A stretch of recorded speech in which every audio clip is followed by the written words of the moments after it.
नमस्कार साथियों, आपका बहुत बहुत स्वागत है आपके अपने करंट हेवन के यूट्यूब चैनल पर। आप सभी लोग भली भांति समझ गए होंगे कि हम लोग किस प्रकार से मध्यकालीन इतिहास को पढ़ रहे हैं। इसी प्रकार हम लोग आधुनिक इतिहास को भी देखेंगे, बिल्कुल नम्रता से और विनम्रता पे, मतलब कि दोनों तरीके से अच्छे से विधिवत गहनता से अध्ययन करेंगे। मतलब कि यहाँ से शायद ही किसी एग्जाम्स में, सुपर टेट में ही नहीं, यूपी टेट में ही नहीं, यूपी ट्रिपल एससी में ही नहीं, किसी भी एग्जाम्स में एक भी क्वेश्चन शायद ही आप छोड़ के आओ। बस पढ़ते चलो मेरे यारों। अब जो बच्चे यूपी टेट, सुपर टेट और सी टेट की तैयारी में लगे हुए हैं, उनके लिए यह सेशन बहुत ही इंपॉर्टेंट रहने वाला है।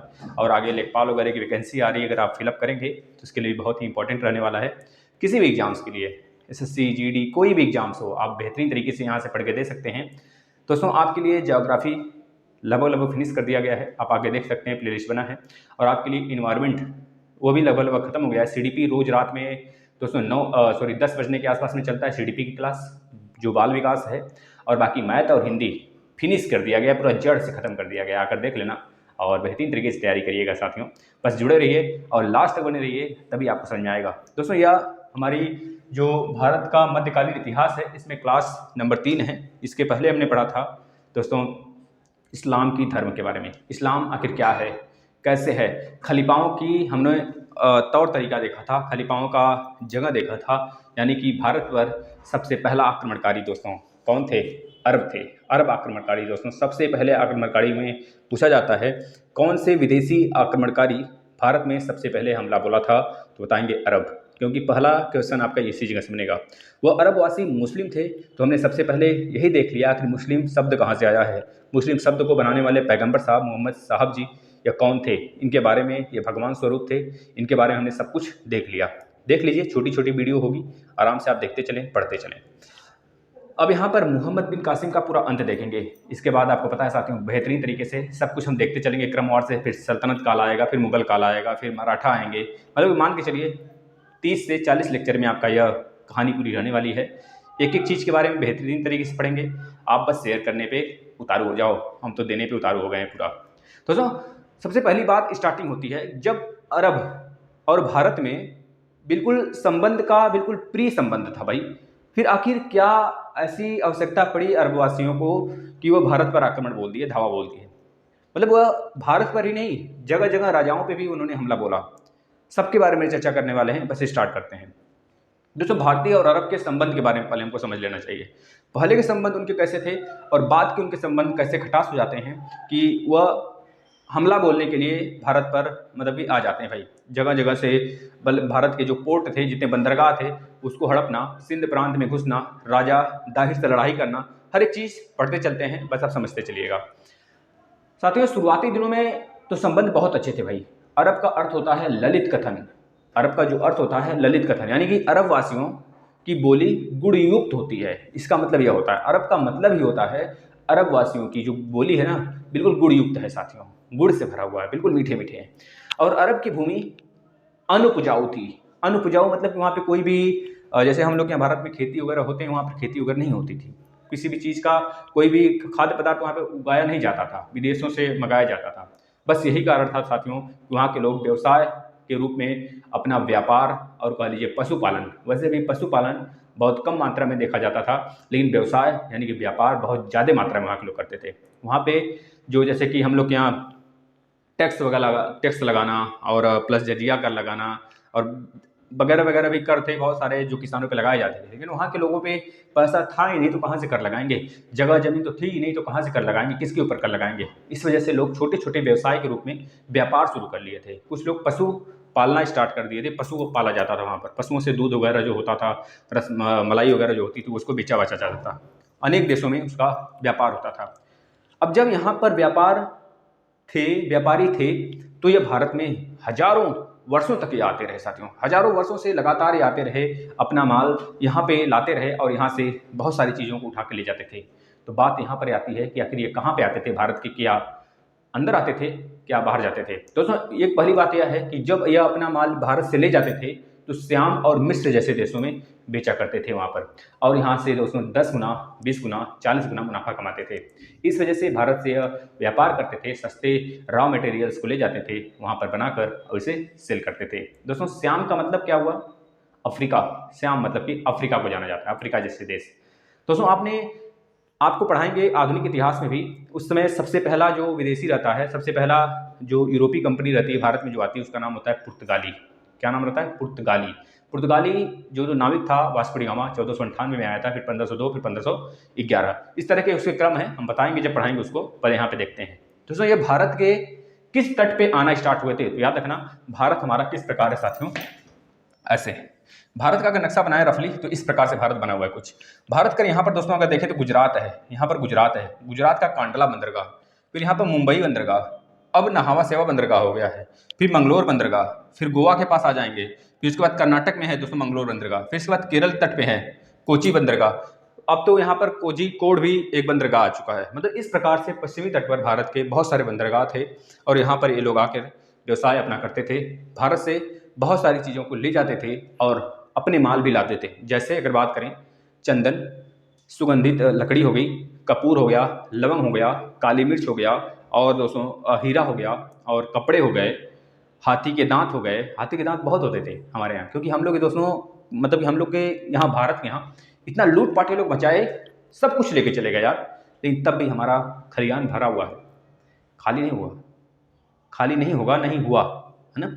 कितना लूटपाट मचाए, अगर वही लूटपाट ना मचाते तो आज हम लोग कहाँ होते, हम लोग की स्थिति बहुत आगे होती साथियों, हम लोग पिछड़े हुए ना होते, हम लोग की इकोनॉमिक्स आज विकसित इकोनॉमिक्स में आती है ना। लेकिन आज यही सब कारण थे कि सोने की चिड़िया एक लकड़ी की चिड़िया बन गई है साथियों, बस चल रही है घिसी पिटी और चल ही रहा है अभी तक।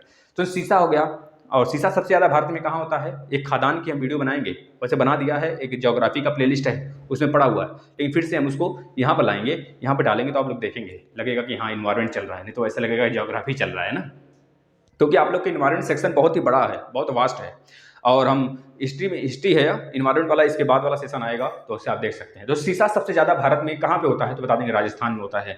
शीशा हो गया, मैंगनीज हो गया, सब राजस्थान में होते हैं। जैसे कि पत्थर हो गया, चूना के पत्थर वगैरह वैसे चुनार वगैरह से मिलते हैं, जो मध्य प्रदेश के आसपास में पड़ता है, तो यहाँ से बहुत ज़्यादा मिलते हैं। जैसे कि दोस्तों बांस हो गया, इन जैसे सामग्रियों का वह यहाँ से रिसीव करते थे और अपने यहाँ ले जाकर दोस्तों अरब जैसे देशों में और यूरोप जैसे देशों में, चीन जैसे देशों में वो बेचा करते थे। दोस्तों वो लाते क्या थे, अच्छा दोस्तों वो लाते थे पता है क्या, तलवार लाते थे, शराब लाते थे, खजूर लाते थे, खजूर से बहुत अच्छा शराब बनता है, इसके बाद घोड़े लाते थे, रेशमी कपड़े लाते थे, इत्यादि बहुत सारे सामान लाकर भारत में भी देते थे। और भारत का उनके साथ एक मीठा रिश्ता था भाई, एक बहुत अच्छा रिलेशनशिप था। लेकिन बाद में ऐसा क्या हो गया कि आखिर अरबवासी भारत पर आक्रमण कर दिए। दोस्तों याद रखना, भारत का जो आपने सुना होगा कि जो पुर्तगाली थे वह भारत के पानी वाले रास्तों से आए, मतलब कि एक तरह से भारत का पानी वाला रास्ता उन्होंने समुद्री रास्ता खोजा था, जिसे कोप ऑफ गुड होप कहते हैं।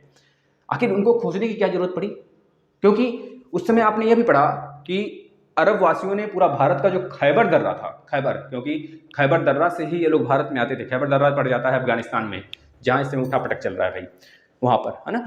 तो वहाँ से वे आते थे और बाकी ये सामान अपने लाते थे, बेचते थे, और भारत के बंदरगाहों पे आते थे, सामान लेना देना, मतलब कि हर चीज़ सही सलामत तरीके से चल रहा था। दोस्तों आपको पिछली वीडियो में मैंने पढ़ाया था कि अरबों की विजय का जो क्षेत्र है वो सिंध और सुल्तान, मतलब कि सिंध वाला पूरा प्रांत है ना, एवं पूरा उधर का देखें कि सिंध वाला प्रांत पूरा, वहाँ से वो जीतते हुए भारत में घुसने लगे, है ना। तो इस पर हम बात करने वाले हैं।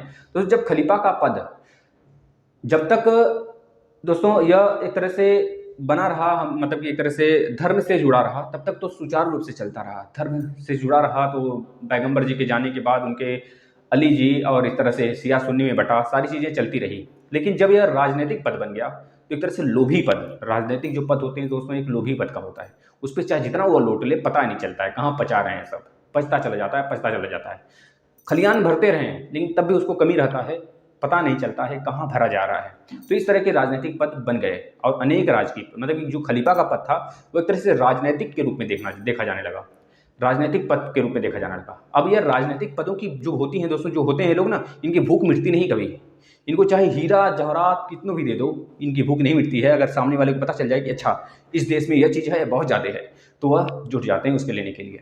तो बस इनके दिमाग में भी यही काम चलने लगा, यह जगह जगह विस्तार रूप से फैलने लगे, अलग अलग राज्यों को अपना विस्तार के रूप में कर, मतलब अपने राज्य को विस्तार के लिए अलग अलग देशों के राजाओं को मारना काटना, उनके जो दोस्तों शस्त्रागार थे, उनके जो कह लीजिए राजकोष थे, उनको लूटना, हीरे जवाहरात को लाना और बाकी अपने अपने कलेजे अपने राज्य में भरना, ये सब चलता रहा। धीरे धीरे ये भारत तक पहुंच गए। अब भारत के जो तट वाले राजा थे लगभग लगभग लूटना स्टार्ट कर दिया उन लोग को। लेकिन दोस्तों एक बार भी इन्होंने यह जीत नहीं पाए। भारत में छोटे छोटे राजाओं से इनकी लड़ाई होती रही, लेकिन ये जीत नहीं पाए। आते गए, लड़ते गए और हार खाते गए। दोस्तों मुंह की पटकनी काटते थे भाई इन लोग का ना। कहा जाता था ना, खाली पाँव के मुंह जो है ना, धातु, चांदी, सोना और हीरे जवाहरात ये लग चुके थे। जैसे कहा जाता है ना, शेर के मुंह में जब खून लग जाता है तो शेर खूंखार बन जाता है। सिर्फ यही काम इनके लोग के साथ हुआ था। ये लोग हीरा जवाहरात ये सब सारी चीज़ें भारत में आकर देख लिए थे और इन लोग को बिल्कुल तड़प थी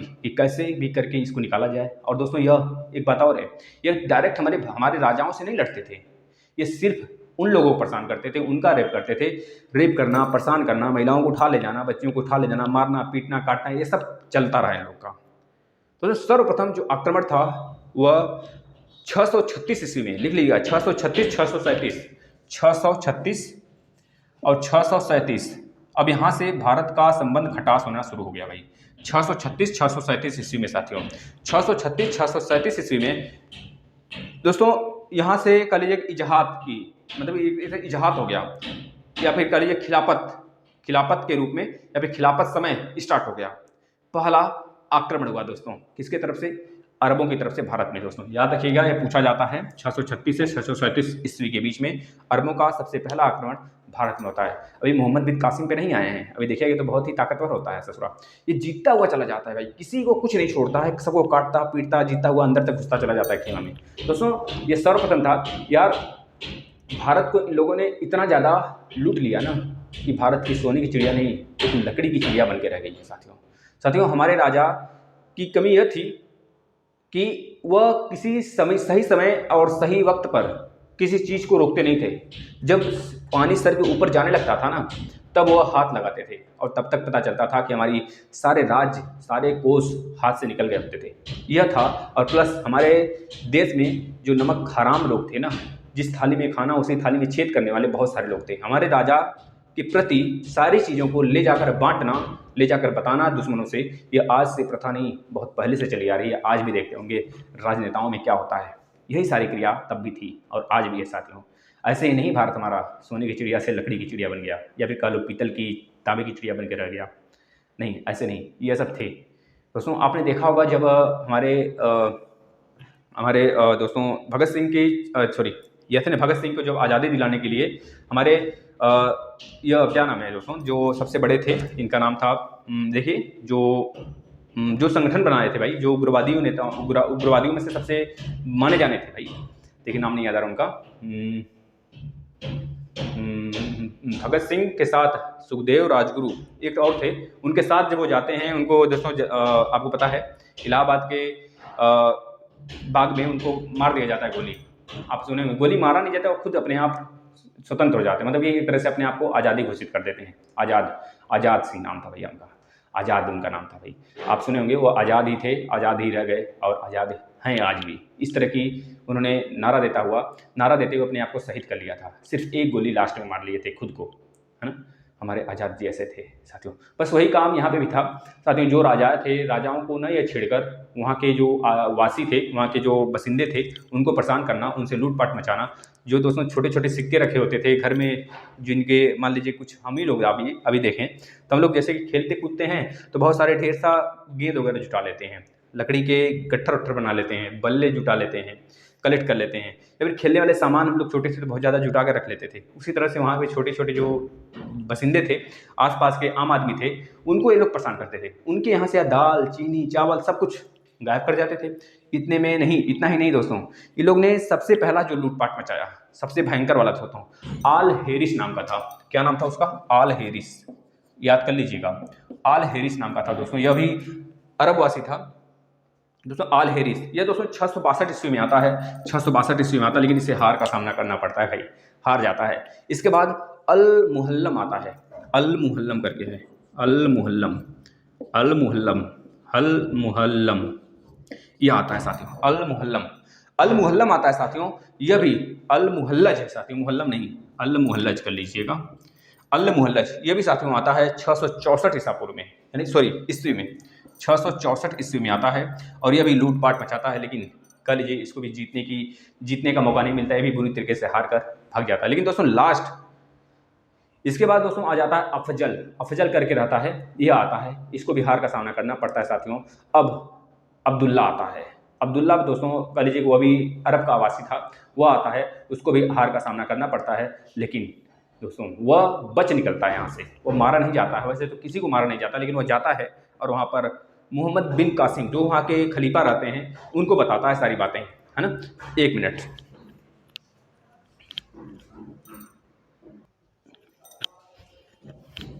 हाँ साथियों, अब यहाँ पे बहुत सारे हार देखने को जो मिलने लगा, खलीफाओं को गुस्सा आने लगा। खलीफा कहते रहे, अरे भारत एक ऐसा कैसा देश है जहाँ पर हम लोग जीते ही नहीं पा रहे हैं। अब दोस्तों वहाँ पर एक नवयुवक के रूप में एक उबलता हुआ खून पनप रहा था, उसका नाम था मोहम्मद बिन कासिम। साथियों यह खैबर दर्रा से, साथियों अक्सर जो अरबों का आना जाना होता था विदेशियों का, लगभग वो खैबर दर्रा से होता था। जब तक अरबवासी इस पर अंकुश नहीं लगाए थे तब तक वो खैबर दर्रा से ही आते जाते थे। अब यहाँ पर क्या होता है दोस्तों, इसको उबाल दे दिया जाता है मोहम्मद बिन कासिम को। लेकिन उससे पहले दोस्तों इसके जो चाचा थे, पहले उसके बारे में जान लेते हैं। अल हज्जाज, क्या नाम था? हल अज्जात नाम था। क्या नाम था भाई? हल अज्जात नाम था इसके चाचा के नाम। दोस्तों इसके कल ये चाचा भी थे और इसके ससुर भी थे, यानी कि ये अपने बहन से ही शादी किया था। यानी कि इसके जो चाचा थे इसके ससुर के रूप में, यानी कि अपने चाचा का ही दामाद बन बैठा था। क्या नाम था? अल हज्जात। अल हज्जात, अल हज्जात नाम था। अल हज्जात नाम था साथियों इसका। इसके चाचा का नाम था अल हज्जात। दोस्तों यह दोस्तों इसके चाचा भी थे और इसके ससुर भी थे। कह लीजिए कि यह मतलब इसका भतीजा एक तरह से था मोहम्मद बिन कासिम, ये अपनी बहन से ही शादी कर बैठा था। दोस्तों हल हज्जात को एक बार दोस्तों बहुत ही प्रॉब्लम्स हो गए, बहुत मतलब कि दिक्कत परेशानियां हो गई, क्योंकि ये लोग धन के भूखे थे। एक बार इसका श्रीलंका से 8 जहाज सोने हीरे जवाहरात भर के वापस हो रहे थे, अरब जा रहे थे। तब तक बीच में मतलब ये सिंध प्रांत पड़ता है हम लोग का भारत का, वहीं पर कुछ लुटेरे, कुछ नाविक जो थे लुटेरे, वह इसके जहाज को लूट लेते हैं और ये तिलमिला उठता है। तब तक भारत के राजा जो उस समय थे, राजा ताहिर नाम था भैया। राजा ताहिर बहुत खतरनाक राजा थे दोस्तों। राजा ताहिर के पास इन्होंने कह लीजिए साथियों, जब ये बातचीत होती है राजा ताहिर से, इनकी बात होती है, राजा ताहिर से रिक्वेस्ट करते हैं, या अल हज्जात रिक्वेस्ट करता है कि सर हमारे जो जहाज हैं, ऐसे नहीं बोलता है, मतलब कि तिमला के बोलता है, हमारे जहाज हैं आपके इलाके में लूट लिया गया है और आप उसका पता लगाइए कौन थे। तो ताहिर जी का कहना है हमारा ऐसा कोई काम नहीं है और ना ही हम यह काम करेंगे। हम आपसे प्रार्थना करते हैं कि हमें इस काम में न लगाएं भैया, आप अपना काम कर लें स्वयं और हमसे इससे कुछ मतलब नहीं होता है। इस प्रकार से राजा ताहिर का कहनाम था और राजा ताहिर ऐसे कहकर आगे बच गए साथियों। इसके बाद क्या होता है, इसके बाद साथियों क्या होता है,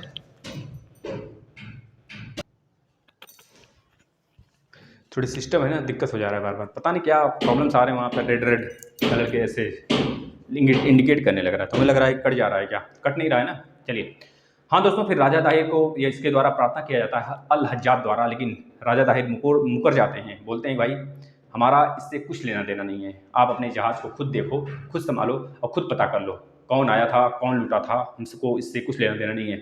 फिर ये तिलमिला उठता है अल हज्जात, 2 बार आक्रमण करता है ससुरा, 2 बार आक्रमण करता है, लेकिन दोनों बार तिलमिला जाता है, हार का सामना करना पड़ता है साथियों। राजा ताहिर कम नहीं थे, लेकिन बाद में अल हज्जात दोस्तों गुस्सा होने के बाद जब 2 बार हार जाता है, तिलमिला जाता है, तो ये अपने दोस्तों कह लीजिए कि अपने दामाद को, यानी कि अपने भतीजे के रूप में जो था इसका, उसका नाम था मोहम्मद बिन कासिम। यही मोहम्मद बिन कासिम दोस्तों, इतना बुरी मौत होता है इसका ना, अभी हम बताएंगे आपको। मोहम्मद बिन कासिम को भेजता है। मोहम्मद बिन कासिम उस समय 17 वर्ष का था, नवयुवक था और बहुत खतरनाक दोस्तों, इसकी रणनीति बहुत खतरनाक रहती थी। यह आया भैया, सबसे पहला जो आक्रमण करता है साथियों, यह 712 में भारत के सिंध प्रांत पे आक्रमण कर लेता है। 712 ईस्वी में साथियों भारत के सिंध प्रांत पर मोहम्मद बिन कासिम आक्रमण करता है दोस्तों। लेकिन यह इसका पहला आक्रमण नहीं रहता है, सिंध प्रांत पे इसका सबसे पहला आक्रमण रहता है भारत का, जो भी ज़्यादा से ज़्यादा पार्ट पाकिस्तान में चला गया है दोस्तों। इसका सबसे पहला आक्रमण जो रहता है वह 711 ईस्वी का रहता है। कौन सा? 711 ईस्वी में रहता है दोस्तों। उसका नाम था देवल क्षेत्र रहता है। देवल क्षेत्र पर दोस्तों यह आक्रमण करता है 711 ईस्वी में। आप कभी कंफ्यूज नहीं होंगे इसका सबसे पहला आक्रमण कब हुआ था, तो बताएंगे 711 ईस्वी में देवल में हुआ था। लेकिन इसका पहला आक्रमण सिंध पर कब हुआ था, राजा दाहिर के पास कब हुआ था, तो 712 ईस्वी में हुआ था साथियों। ये बात याद रखेंगे, आपसे पूछा जा सकता है। दोस्तों इससे पहले आप देख रहे हैं ये 712 है, 711 है, यानी कि 712 से पहले 711 आया होगा, तो इसके पहले ही वो आक्रमण कर दिया था देवल वाले क्षेत्र पर। अब देवल वाले क्षेत्र पर जब आक्रमण किया था तो राजा दाहिर उस समय चुप बैठे थे। क्यों? क्योंकि उनको लग रहा था अरे ये क्या है, अंजू पंजू है, इसको भी हरा ही देंगे। और देवल वाले क्षेत्र को दोस्तों यह अपने अंदर कर लेता है दोस्तों। यहाँ तक कि देवल पे दोस्तों बचाव के लिए राजा दाहिर कुछ नहीं बोलते हैं, कुछ चुप रहे, बिल्कुल दोस्तों शांत रहे और हमला यह किया और उस पूरे किले को अपने अंडर में कर लिया। तो 711 ईस्वी में देवल पे जो देवल का पूरा क्षेत्र इसके अंडर में आ गया साथियों, है ना। मतलब ये यहाँ पे सबसे बड़ी गलती इन्होंने यह की कि शायद अगर इसी समय वो आक्रमण बोल दिए होते तो शायद मोहम्मद बिन कासिम का जो शक्ति था, पावर था, वो कम पड़ जाता। लेकिन अब उसकी उत्साह भर गया। अब वो जब जीत लेता है यहाँ पर तो दोस्तों एक तरह से जिहादी नारा देता है। जिहाद का मतलब होता है साथियों हम अल्लाह के बंदे हैं, अगर जीत गए तो जीत गए, वरना शहीद हुए तो अल्लाह को मुजाबिक हो जाएंगे। इस तरह से वो नारा देते हुए अपने सैनिकों में उत्साह वाला नारा भरते हुए आगे बढ़ता चला गया। दोस्तों उसके बाद नेउन बढ़ता है। नेउन भी एक सिंध प्रांत से थोड़ा पहले पड़ता है। नेउन वाले भी क्षेत्र में वो अपना आक्रमण बोलता है और वह जीत जाता है भैया। यहाँ पे भी उसकी जीत होती है। तो उसमें नेउन वाले में क्षेत्र कह लीजिए, जब ये एंट्री मारता है ना तो राजा दाहिर अपने बेटे को, जिनका नाम उसके बेटे का नाम रहता है साथियों, उनके बेटे का जय सिंह नाम रहता है, अभी बता रहे हैं आगे आएगा। दोस्तों अपने बेटे को वापस बुला लेते हैं। एक होता है ब्राह्मणवाद करके एक गांव रहता है, एक जगह रहता है, वहाँ पर अपने बेटे को बुला लेते हैं और पूरा का पूरा नेउन किसके हाथ में दे देते हैं, एकमात्र दोस्तों पुरोहित के हाथ में दे देते हैं। और पंडितों को कहाँ इतना दम कि उनको हरा दें, मोहम्मद बिन कासिम को साथियों। और मोहम्मद बिन कासिम दोस्तों उसको भी जीत लेता है और पंडितों को दौड़ा के मारता है दोस्तों। अब राजा दाहिर का दिमाग तब भी नहीं खुला साथियों, वो यही सोचते रहे अरे क्या दिक्कत हुआ। फिर धीरे धीरे दोस्तों वह सेहवान वाले क्षेत्र में बढ़ता है। इसके बाद नेउन के बाद सेहवान वाला भी क्षेत्र वो जीत लेता है साथियों। इसके बाद भी नहीं खुलता है राजा दाहिर का आंख और वह चुपचाप बैठे रहते हैं साथियों, शांत चित्त मुद्दा में बैठे रहते हैं। देखा जाएगा आगे क्या होने वाला है। मोहम्मद कासिम दोस्तों इसको भी जीत लेता है, तो जाटों पर भी अब विजय पा लेता है। इसके बाद जैसे जैसे आगे बढ़ता है फिर जाटों का भी जितना भी वह था तगड़ा वाला बंदोबस्त था उसको भी तोड़कर जाटों पर भी विजय पा लेता है। इसके बाद राजौर ब्राह्मणवाद का युद्ध होता है साथियों। इसी में राजा दाहिर का इसके साथ सामना होता है। राजौर, याद रखिएगा, राजौर का युद्ध इसे कहते हैं ब्राह्मणवाद एक जगह है, ब्राह्मणवाद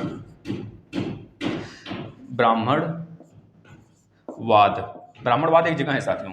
यहाँ पर वह आक्रमण करता है ब्राह्मणवाद पर साथियों। और यहाँ तक कि दोस्तों आपको सोचकर हैरानी होगी, राजा दाहिर को हार का सामना करना पड़ता है। यहाँ पर राजा दाहिर दोस्तों हार जाते हैं। अब मोहम्मद बिन कासिम दोस्तों पूरा रण यानी कि पूरा का पूरा ब्राह्मणवाद जितना है, राजौर एक जगह है, पूरा जीत लेता है। राजौर एक किला है, ब्राह्मणवाद एक जगह का नाम है। तो राजौर का किला पूरा जीत लेते हैं साथियों। वहीं पर इनके पुत्र दोस्तों, उनके पित्र कह लीजिए कि जय सिंह और इनकी राजा दाहिर की जो वाइफ रहती हैं, राजा दाहिर की पहली पत्नी, राजा दाहिर की पहली पत्नी का नाम दोस्तों, पहली पत्नी थी जो विधवा के रूप में अब हो गई। अब वहाँ पर दोस्तों वह चले जाते हैं ब्राह्मणवाद जाते हैं, और ब्राह्मणवाद नहीं, यहाँ पर मतलब बचे रहते हैं जय सिंह और प्लस उनकी माता जो विधवा माता थी। अब यहाँ पर दोस्तों तो ठीक है, यहाँ पर तो वह मतलब कि राजा दाहिर थे ही और राजा दाहिर हार गए, उनके पुत्र भी यहीं पे थे। लेकिन दूसरी एक जगह और थी जिसका नाम भी ब्राह्मणवाद का किला था। अब वहाँ पर इनके पुत्र जो थे राजा दाहिर के, वो वहाँ जाते हैं उस किले को बचाने। और यहाँ पर इनकी माता जो विधवा थी वह जौहर प्रथा कर लेती हैं। जौहर प्रथा का मतलब होता है अपने आप को एक दोस्तों पवित्रता दिखाना, अपने आप को अग्नि के हवाले कर देना। तो याद रखना साथियों, अभी हम जो आपका जौहर प्रथा है वो पढ़ेंगे, याद रखना साथियों आगे। तो यहाँ पर जौहर प्रथा सबसे पहले कौन किया था आपसे पूछा जाता है, तो याद रखना साथियों सबसे पहले जो जौहर प्रथा की थी, इनका नाम था कि राजा दाहिर की पत्नी, जो विधवा पत्नी थी राजा दाहिर की, वह की थी। किसके डर से की थी? मोहम्मद बिन कासिम के डर से दोस्तों। क्योंकि ये जो मोहम्मद बिन कासिम था साथियों, इनके जाने के बाद यहाँ से जो यहाँ पे जय सिंह थे, उनके जाने के बाद आते और बहुत सारे बच्चे रहते, जो महिलाएं रहती, उनको उपभोग के लिए सामान के रूप में उठा ले जाते और महिला वगैरह को मतलब बहुत ही गंदी हरकत करते उन लोग के साथ, और जितने भी लोग थे उनको मार डालते। और यही हुआ लास्ट में जब इनकी पत्नी जौहर प्रथा धारण कर लेती है साथियों। तो उसके बाद वहाँ जब जय सिंह उधर चले जाते हैं तो इधर आता है वो, और जितने सब बचे रहते हैं उसको मार काट कर अपना खिला खिस्सा करके मतलब ख़त्म कर कर उस सारे जगहों को अपने अख्तियार में ले लेता है। साथियों अब क्या होता है, जो राजा दाहिर होते हैं इनकी तो कहानी खत्म, अब जय सिंह की बारी आती है। लेकिन अगर एक तरफ इधर देखें हम लोग तो जो इनका दोस्तों जो आप एक बार और देखेंगे दोस्तों, एक चीज़ लिखिएगा पहले तो, सबसे पहला जौहर प्रथा, जौहर प्रथा किसने किया तो बता देना, राजा दाहिर की पत्नी, दाहिर की पत्नी, सबसे पहला दोस्तों दाहिर की पत्नी ने जौहर प्रथा प्रारंभ की, मतलब कि जौहर प्रथा अपने आप को आग के हवाले शामिल कर दी। दोस्तों हम लोग देखेंगे आगे पढ़ेंगे पद्मावत वाले में, पद्मावत वाले में भी देखेंगे, जो पद्मावती थी, पद्मावत मूवी भी आई है आप लोग देखे होंगे। पद्मावती जो थी वह भी जौहर प्रथा का वहाँ पर देखने को हमको मिला था, है ना। तो यही सारी चीज़ें यहाँ पर भी हैं। जौहर प्रथा का प्रारंभ यहाँ से हुआ था, याद रखेंगे, सबसे पहला जौहर प्रथा इसी जगह देखी गई थी। तो मोहम्मद बिन कासिम के समय, याद रखेंगे साथियों, यहाँ से प्रश्न बनते हैं भाई, ये छोटे छोटे प्रश्न हैं, जब तक आप डिटेल से नहीं पढ़ेंगे ना तब तक नहीं समझ में आते हैं। आप इसको लिख लेंगे और ये सारे डेट जो बता रहे हैं उसको भी लिख लेंगे। अब देखिए साथियों, अब यहाँ से मोहम्मद कासिम निकलता है, कहाँ पर चला जाता है, ब्राह्मणवाद, जहाँ पर जय सिंह गए होते हैं वहाँ पे जाता है। जय सिंह उससे पराजित होते हैं, उससे पराजित, मारता नहीं जय सिंह को, जय सिंह से पराजित हो जाते हैं। अब जय सिंह पराजित होते हैं तो वहाँ पर दाहिर की दूसरी पत्नी होती है विवाहित विधवा, उसको उठा लेता है वो, और प्लस उसकी 2 बेटियाँ होती हैं। उन दोनों बेटियों का नाम था साथियों, लिख याद कर लेंगे, वो सूरी देवी और जरमल देवी, सूरी देवी और जरमल देवी, जरमल और सूरी देवी, इन दोनों को उठाकर साथियों वो लेके चला जाता है, वो भोग के रास्ते लेकर चला जाता है साथियों। अब क्या होता है, यह सोचता है, देखिए अब यहाँ से इसकी पूरी संरचना स्टार्ट हो जाती है, क्योंकि ये दोनों बेटियाँ अपने पिता की दोस्तों अंत देखी हुई होती हैं। अपने सामने अपने पिता का कोई अंत देखेगा तो आपको बोला नहीं होगा, किसी न किसी, यह तो लड़की थी, इन लोग के पास उस समय इतना हिम्मत नहीं था कि उन खूंखारों से लड़ जाएं, है ना। और इनको क्या करते हैं, इन दोनों लोगों को दोस्तों, जो मोहम्मद बिन कासिम होता है सोचता है कि अपने सुलेमान को देते हैं, वहाँ के खलीफा जो रहता है सुलेमान, उसको दे देता है। इन दोनों लोगों को सोचता है कि वो खुश होकर हमें इनाम देंगे, लेकिन इन लड़कियों को दोस्तों उपभोग तो करना ही था भाई। देखिए एक कहानी है दोस्तों, उसका नाम है, याद कर लेंगे, चचनामा, चचनामा, चचनामा, चचनामा। इस चचनामा में यह बात लिखा हुआ जो हम आपको बता रहे हैं, इन दोनों लड़कियों को वह सुलेमान के हाथों दे देता है। सुलेमान, पहले तो यह समझ लें, सुलेमान के हाथों ही इसकी मृत्यु होती है। सुलेमान इसे दोस्तों एक सजा देता है, दंड देता है, दंड के थ्रू मोहम्मद बिन कासिम को मार डालता है। वो किस कारण से मारता है, ध्यान सुनिएगा।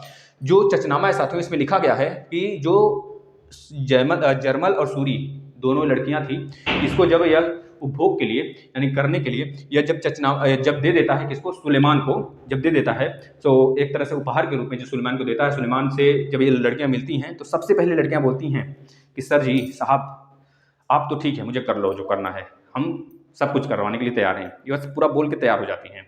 और लेकिन एक बात उनसे रोकने के लिए बोलती है कि वो सब खूंखार होते हैं, भूखे होते हैं बिल्कुल, है ना, झपट्टा मार जाते हैं तुरंत। लेकिन यह 1 मिनट उनको रुकने के लिए बोलती है और बोलती है कि 1 मिनट सोच लो कि जो आप उपभोग करने के लिए आ रहे हो वो चीज़ पहले ही बिक चुकी है, पहले उपभोग हो चुका है। तो यह चीज़ चचनामा में लिखा गया है, उपभोग हो चुका है। तो बोलता है सुलेमाना कि किसने किया, तो बताती है कोई और नहीं, आपका मुहफ़िज़ मोहम्मद बिन कासिम ने ऐसा किया है। फिर ये तिलमिला उठता है, अपने सैनिकों को इजाज़त देता है कि तुरंत जाओ, इसको बैल के खाल में, जिंदा बैल को मार दिया गया, उसके बैल के खाल को उधेड़ कर उसमें भर कर इसे लेके आओ घसीटते हुए। तो उसमें बैल की खाल में इतना बदबू था कि उसको लाने से पहले वो मर जाता है, मतलब कि लाते ही, मतलब पहुंचा, जिंदा नहीं पहुंचा, मरा हुआ पहुंचा, बहुत बदबू के कारण वो मर गया था।